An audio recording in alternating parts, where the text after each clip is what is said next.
Então, pessoal, para quem não me conhece, meu nome é Yuri Castelo Branco. O Claudomiro me indicou aqui, né, para candidatar à vaga de gerente de contas, né, há algum tempo. Eu estive bastante ausente logo que eu cheguei, porque coincidiu com viagens que eu tinha que fazer e resolver problemas, e acabou que, basicamente, ontem que eu tive realmente a oportunidade de me dedicar e debruçar sobre os temas, né, e estar participando do grupo, né. E eu me apresentei no Telegram, mas não apresentei aqui, então achei bom eu falar meu nome e apresentar. Sou de Brasília, né?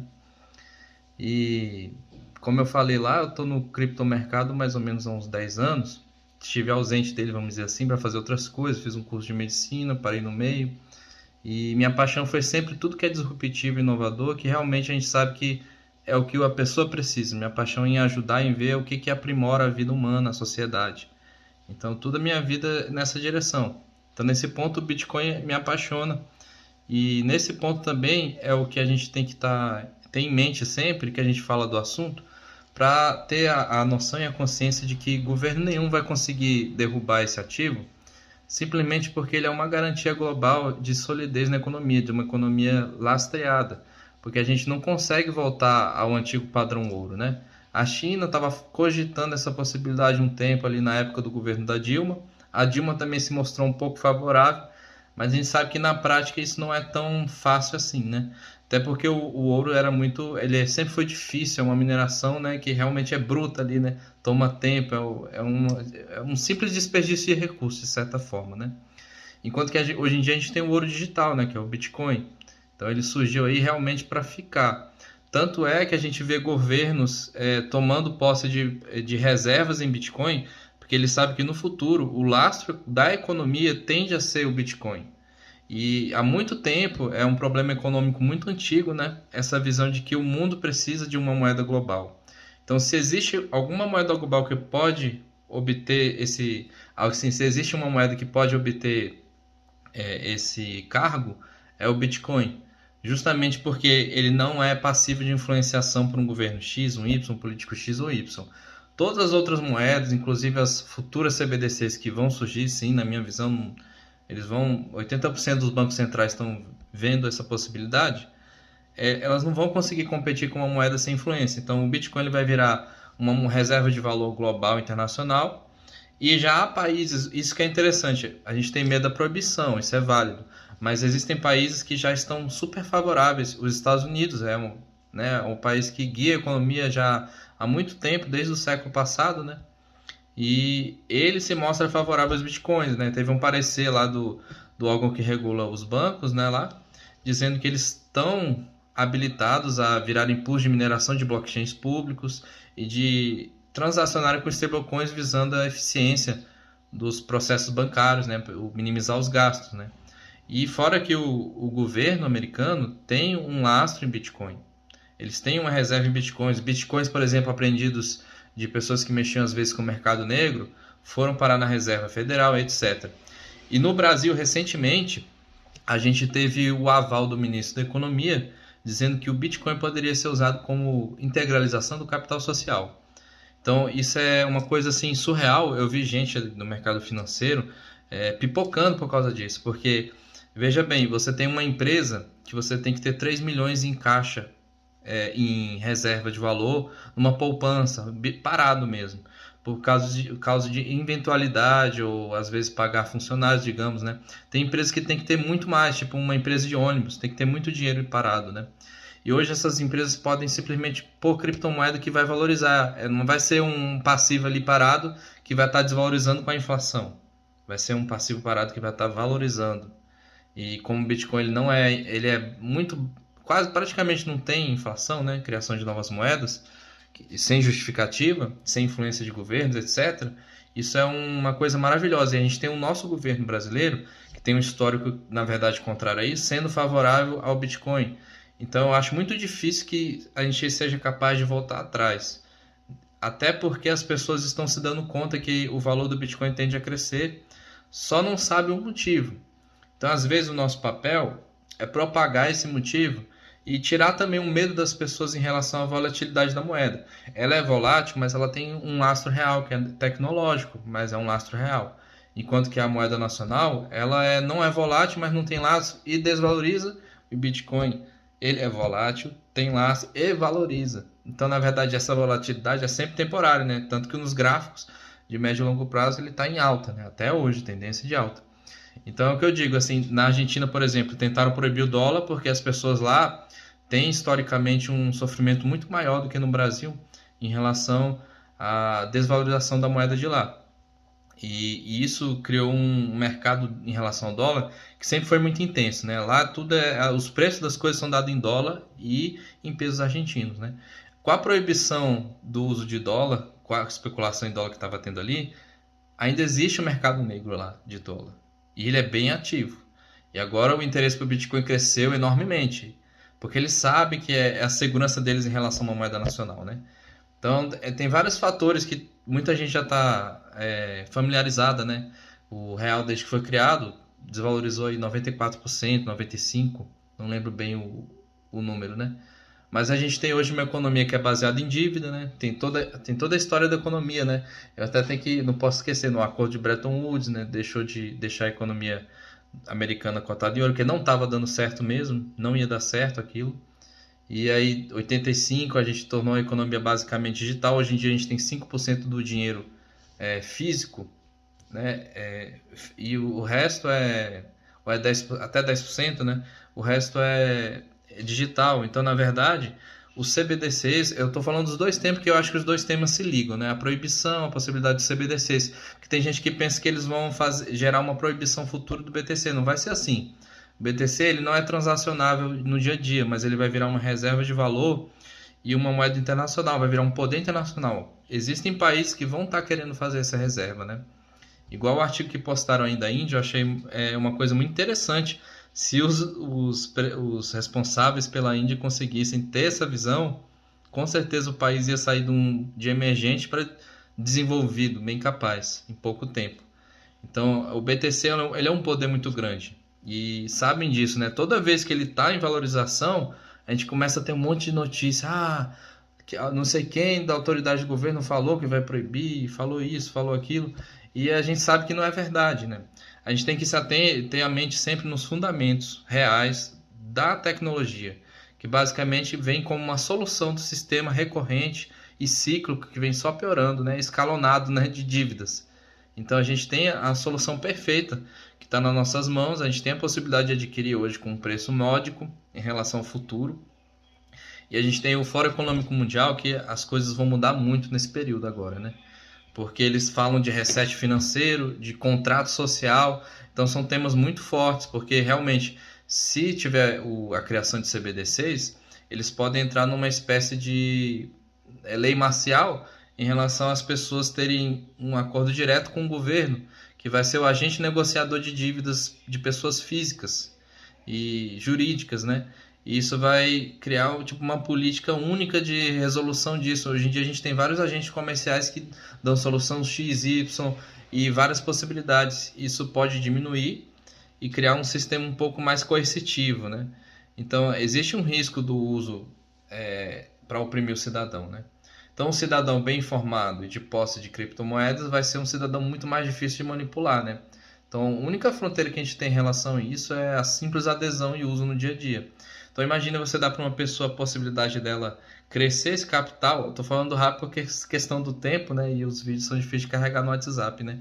E ela ter essa segurança de que o capital dela vai minimamente crescer e ela não tem que ter aquele medo tão profundo em relação à volatilidade, né? É muito fácil você saber quando entrar no BTC também, né?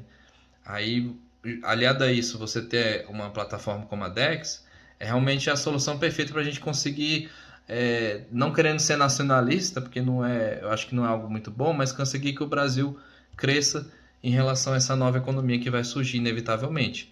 Porque estão dizendo de reset financeiro justamente porque a dívida está sendo multiplicada a Deus dará, como se não houvesse amanhã.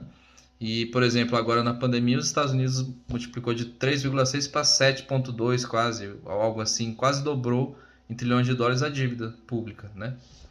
E isso aí também tem toda a questão da relação do keynesianismo, né? Que foi o modelo-chave para aderir a essa economia com expansão monetária sem lastro nenhum, que é basicamente uma decisão que veio da mente de quem está ali no governo, junto com autoridades de bancos e grandes players da economia, né? Simplesmente decidem gerar crédito, endividam pequenas pessoas, população, inflaciona o dinheiro, desvaloriza, né, o dinheiro, e quem paga a conta é a população em geral, né? E existe uma outra corrente da economia que se contrapõe a Keynes, que é a escola austríaca, Hayek, né? Que ele dizia sempre que a gente não deve salvar o player da economia que está caindo, a não ser que seja um serviço essencial. E aí entra a ideia do Estado mínimo.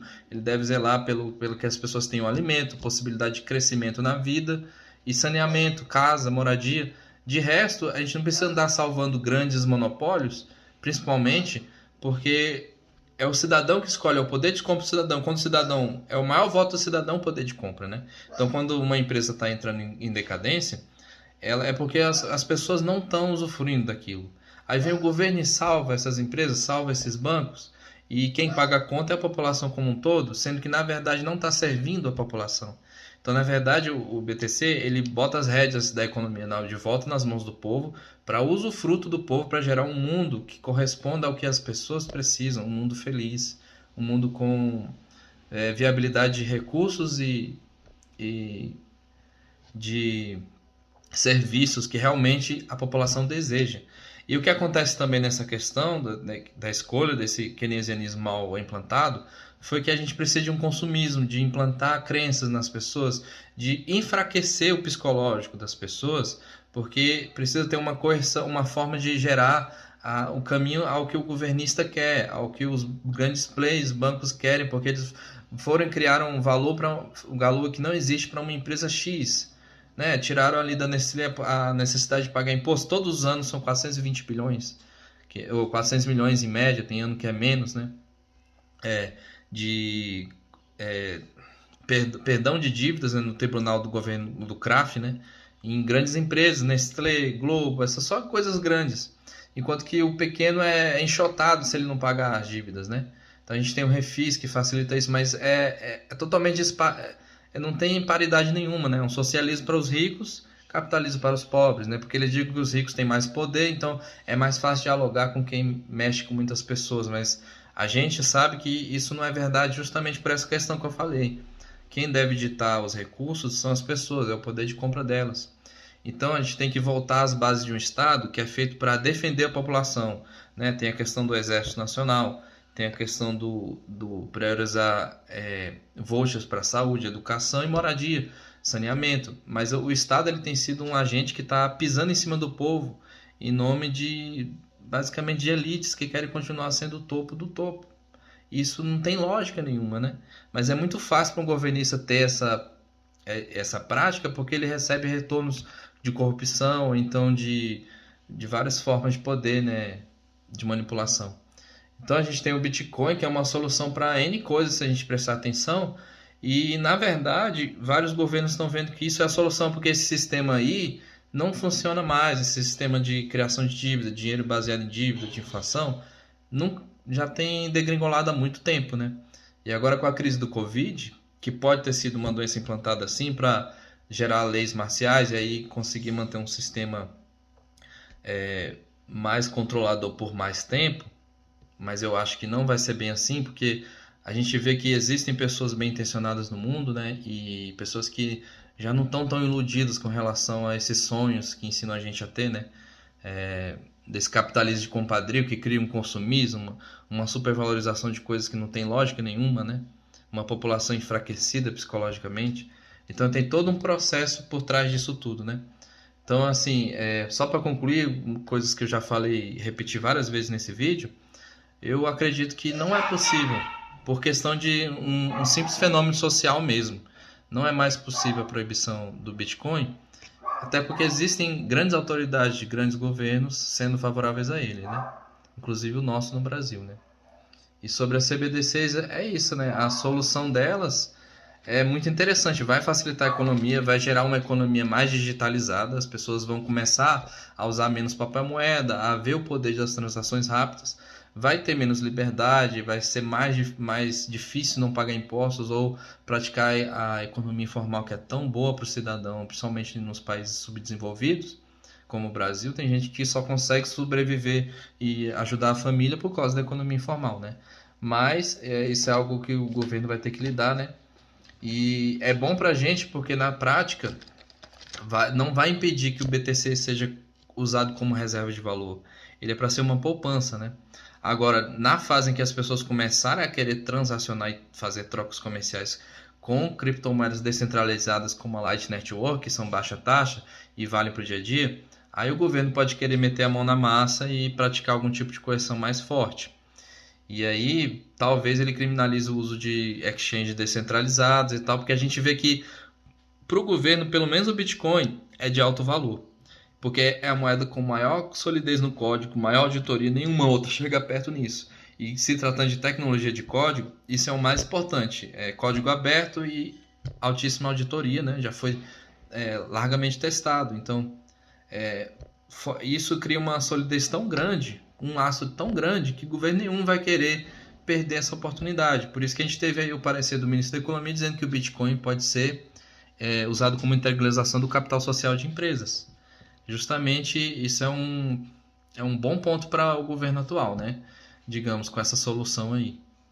Então, é isso, eu espero aí. Eu falei dos dois temas, desculpa a demora, mas desde que eu conheci esse tema eu falo, eu sou apaixonado mesmo, assim. Eu sei que quando a gente fala do nome Bitcoin, parece que brilha alguma coisa dentro da gente, e a gente sabe que é uma construção do mundo melhor que está vindo aí para todos. Obrigado, gente. Espero aí participar do meeting que vai ter em breve sobre o assunto. E estou deixando a minha contribuição aí com relação à proibição, a possível proibição, né, do Bitcoin. Eu anotei algumas coisas aqui, mas eu acho que fica difícil para mim ler assim, alguns dados que eu andei estudando desde ontem. Obrigado.